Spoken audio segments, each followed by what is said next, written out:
उस हिसाब से हम करते हैं जी। सबसे पहले हम ये देखते हैं अलिफ लैम मीम।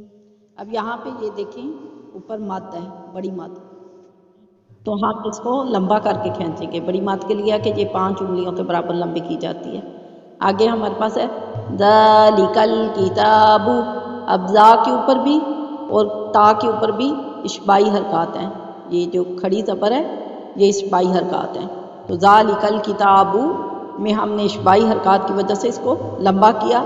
ज़ाल नरमी से पढ़ा जाने वाला हरूफ है तो इसको हम नरमी से पढ़ेंगे ज़ालिकल किताबु। आगे ला गैब फी, अब रा ज़बर या रई हरूफ लीन में से आ गया तो हम गैब फीही। आगे देखें कैमरा, यहाँ पे ये देखें ला गैब फीही हुदल लिल मुत्तकीन। अब ये जो दाल है ना इसके ऊपर देखें 2 ज़बरें हैं और इसको हमने मिलाना है आगे तशदीद के साथ, क्योंकि आगे तशदीद है तो हम हुदन नहीं पढ़ेंगे बल्कि हुदल लिल मुत्तकीन पढ़ेंगे।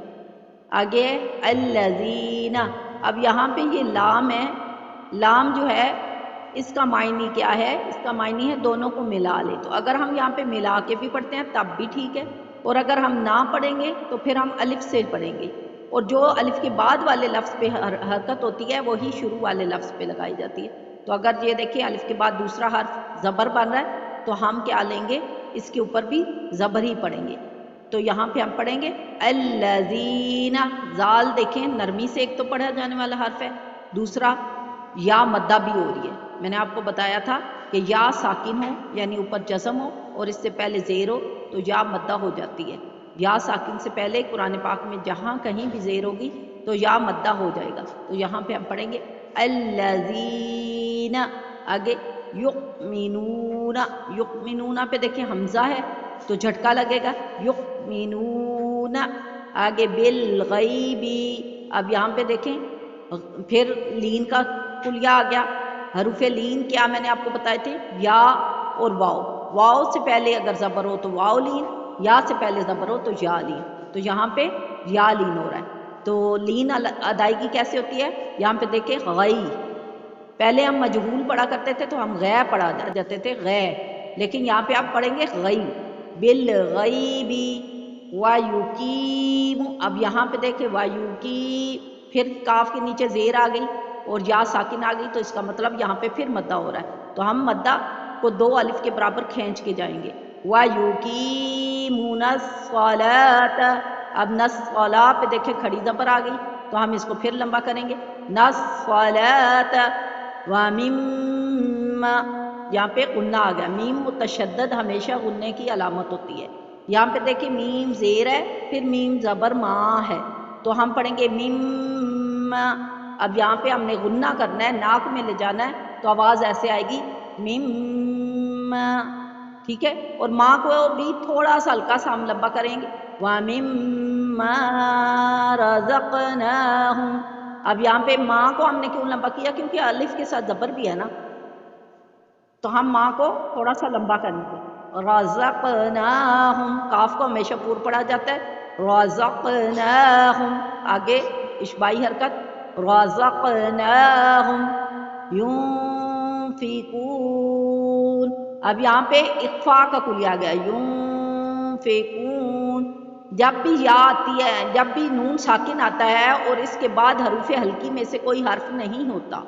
हरूफे हल्की मैंने आपको बताया 6 होते हैं, अगर आपने पहले नहीं लिखा तो अभी लिख लें। हरूफे हल्की 6 होते हैं, हमजा हा, आइन हा और गैन हा। तो अब देखें जी, लिखें हरूफे हल्की 6 होते हैं, हमजा हा, आइन हा, गैन खा। यहाँ पे देखें युनफिकूना। अब या पेश नून युन फाज़ेफी युनफी, ठीक है। अब यहाँ पे युनफी हमने नहीं पढ़ना क्योंकि ख्वा हो रहा है। ख्वा का कुलिया ये होता है कि नून साकिन के बाद अगर हरूफे हल्की में से कोई हर्फ ना आए तो इख्वा होता है। तो हमने पढ़ा कि हरूफे हल्की 6 होते हैं, हमजा हा तो वो वहाँ पे नहीं है, आइन हा वो भी नहीं है, गैन खा वो भी नहीं, मतलब यहाँ हरूफे हल्की में से कोई हर्फ नहीं है। तो फिर फा कौन सा हर्फ है, وہ حروف ہلکی نہیں ہے، تو اس کا مطلب یہاں پہ اخفا ہوگا۔ اخفا کا طریقہ یہ ہوتا ہے کہ نون کو تھوڑا سا آپ نے چھپا کے پڑھنا ہوتا ہے، ينفقون اس طرح سے۔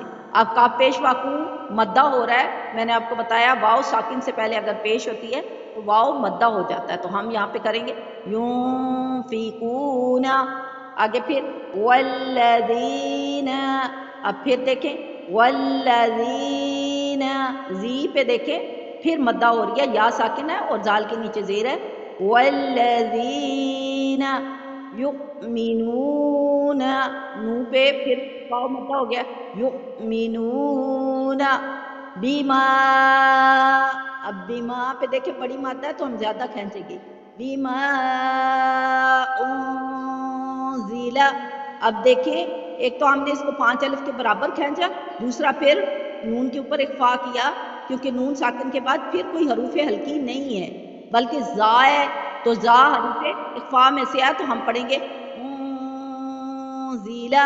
اب ہم یہاں پہ انزیلا نہیں پڑھیں گے بلکہ انزیلا پڑھیں گے، ٹھیک ہے، الیکا وما انزل من قبلک وبالآخرتی، آخرتی دیکھیں آ کے اوپر اشبائی حرکت ہے، وبالآخرتی ہم یوقنون، اب یہاں پہ نون پیشوا نون پھر سے آ گیا، یوقنون، تو ہم نے کیا کیا، اس کو پھر مدہ کیا اور ایک لہر کے ساتھ اختتام کیا۔ یہ ہماری اس سورۃ البقرہ کی ابتدائی آیات جو 4 ہیں ان کی تجوید تھی۔ اب اس کے لفظی ترجمے کی طرف جاتے ہیں۔